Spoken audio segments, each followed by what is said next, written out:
यह question go back N ARQ protocol के ऊपर है। 20 kbps kilo bit per second, मतलब 20 kb 20 क्या हो गया, बैंडविड्थ हो गया। 20 kbps satellite link has the propagation delay 400 मिली पर सेकंड। 400 मिली पर सेकंड क्या होगा, प्रोपगेशन डिले हो गया। The transmission employs the go back N ARQ scheme with N set to 10। यहाँ पे एन की वैल्यू कितनी है, 10 है। Assume that each frame is 100 byte long. Length of data packet कितना है, 100 byte long. And what is the maximum data rate possible. Data rate possible, what is maximum data rate possible. तो data rate का मतलब होता है कि bandwidth. अब data rate possible, अब यहाँ पे ऑप्शन में क्या दिया हुआ है कि 5 kbps, kbps, kbps, kbps और kbps। अब यहाँ से ये जो यूनिट है, इस यूनिट से भी क्या पूछा है वो आप पता लगा सकते हो।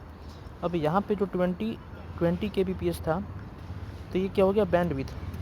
तो ये तो बैंडविड्थ तो नहीं हो सकता, तो ये क्या हो गया, थ्रूपुट इज, यह थ्रूपुट है।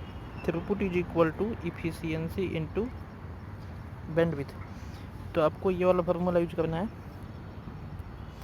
तो यहाँ पे आपको थ्रूपुट निकालना है। तो यहाँ पे बैंडविड्थ दिया हुआ है, बैंडविड्थ दिया हुआ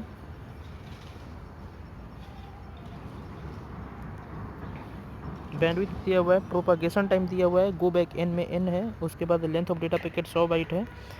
तो यहाँ से आप इफिशियंसी निकाल सकते हो। Efficiency is equal to N upon 1+2 है। तो यहाँ से आप इफिशियंसी निकालेंगे तो transmission time is equal to length of data packet upon bandwidth हो गया। तो यहाँ से आप ट्रांसमिशन टाइम निकाल सकते हैं। तो आपको ट्रांसमिशन टाइम मिल जाएगा 40 millisecond. T T is equal to, यहाँ से आप वैल्यू पुट करके निकाल सकते हैं इजली। अब यहाँ से इफिशियंसी हो जाएगा एन अपॉन 1+2 है। तो यहाँ पे एन 10 है, उसके बाद 1+2 की वैल्यू आप पुट करेंगे तो आपको इफिशियंसी मिलेगा 10/21। तो थ्रूपुट इज इक्वल टू क्या होता है, इफिशियंसी इंटू बैंडविड्थ। तो अब इफिशियंसी कितना है, 10/21 इंटू 20 kbps। तो it is nearly equal to 10 kbps। तो यहाँ की थ्रूपुट कितना हो गया, 10 kbps। अब तो यहाँ पे ऑप्शन जो है वो 10 kbps है। This is 10 kbps kilo bit per second. यहाँ पे बीट रेट क्या होता है, बीट रेट मतलब बैंडविड्थ का मतलब होता है बीट रेट। बीट रेट मतलब क्या हो गया कि एक सेकेंड में कितना बीट भेज सकते हैं, बीट बाई सेकेंड और byte by second. Bit by second का मतलब हुआ कि एक सेकेंड में जो सेंडर है वो कितना बीट भेजेगा, और बाइट बाई सेकेंड का मतलब है कि एक सेकेंड में जो सेंडर है वो कितना बाइट भेजेगा। और डेटा रेट, थ्रूपुट को डेटा रेट बोलते हैं। तो थ्रूपुट इज इक्वल टू क्या होता है, इफिशियंसी इंटू बैंडविड्थ, थ्रूपुट। और थ्रूपुट को डेटा रेट भी बोलते हैं और वो बैंडविड्थ यूटिलाइज्ड भी बोलते हैं।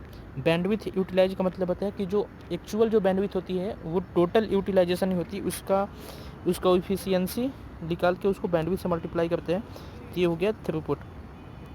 ओके, तो आपको थ्रूपुट निकालना था एक क्वेश्चन में।